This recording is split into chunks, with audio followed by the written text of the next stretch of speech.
Let me show in a parable to what extent our nature is enlightened or unenlightened. Envision human figures living in an underground cave with a long entrance across the whole width of the cave.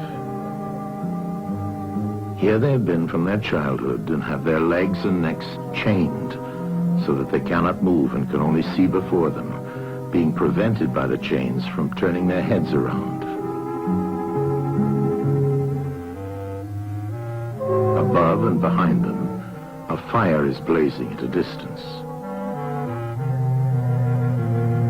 They see only their own shadows, which the fire throws on the opposite wall of the cave. For how could they see anything but the shadows if they were never allowed to move their heads?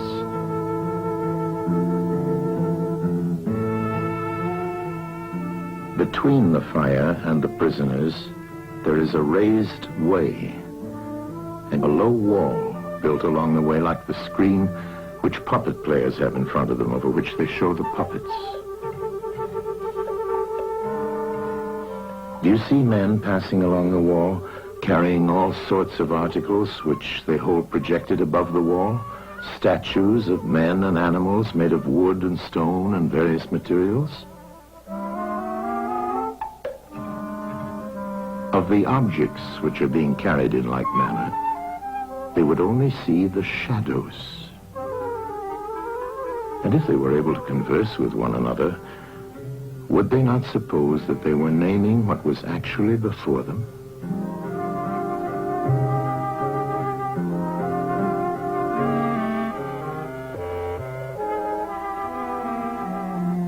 And suppose further that there was an echo which came from the wall. Would they not be sure to think, when one of the passers-by spoke, that the voice came from the passing shadows? To them, the truth would be literally nothing but the shadows of the images. And now look again and see what will naturally follow if one of the prisoners is released. At first, when he is liberated and compelled suddenly to stand up and turn his head round and look towards the light, all this would hurt him, and he would be much too dazzled to see distinctly those things whose shadows he had seen before. And then conceive someone saying to him that what he saw before was an illusion, but that now, when he's approaching nearer to reality and his eyes turn toward more real existence, he has a clearer vision. What will be his reply? And you may further imagine that his instructor is pointing to the objects as they pass and requiring him to name them. Will he not be perplexed? Will he not think that the shadows which he formerly saw are truer than the objects which are now shown to him? And suppose once more that he is reluctantly dragged up a steep and rugged ascent and held fast until he is forced into the presence of the sun himself. When he approaches the light, his eyes will be dazzled, and he will not be able to see anything at all of what are now called realities. He will require to grow accustomed to the sight of the upper world.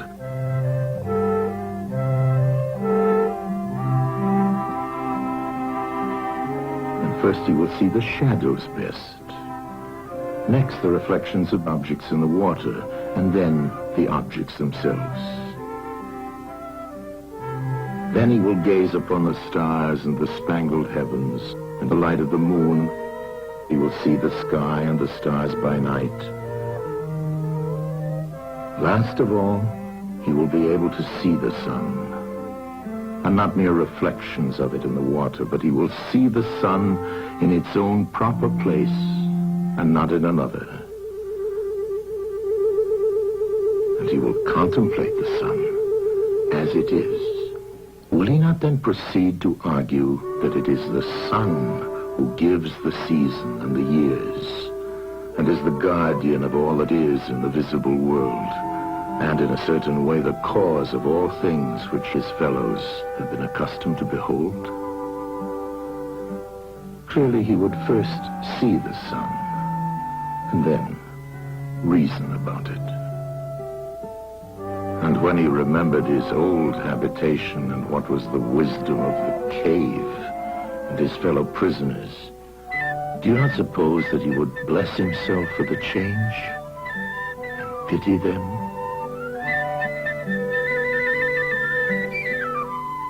And if they were in the habit of conferring honors among themselves on those who were the quickest to observe the passing shadows, and to remark which of them went before and which followed after, and which were together, and who were therefore best able to draw conclusions as to the future,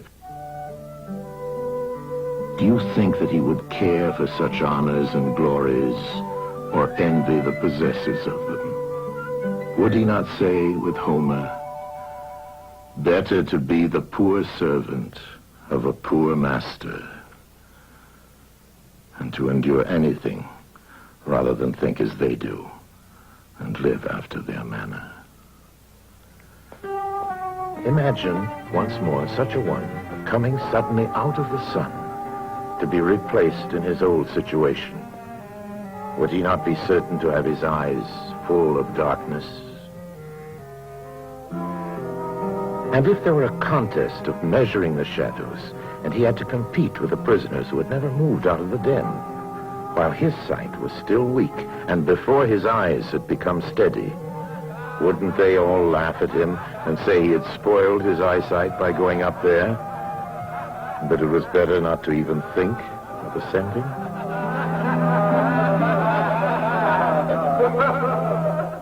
And if anyone tried to release another and lead him up to the light, let them only catch the offender,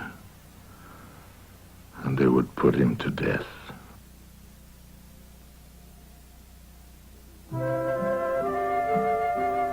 It is the task of the enlightened not only to ascend to learning and to see the good, but to be willing to descend again to those prisoners and to share their troubles and their honors, whether they are worth having or not. And this they must do, even with the prospect of death. They shall give of their help to one another, wherever each class is able to help the community.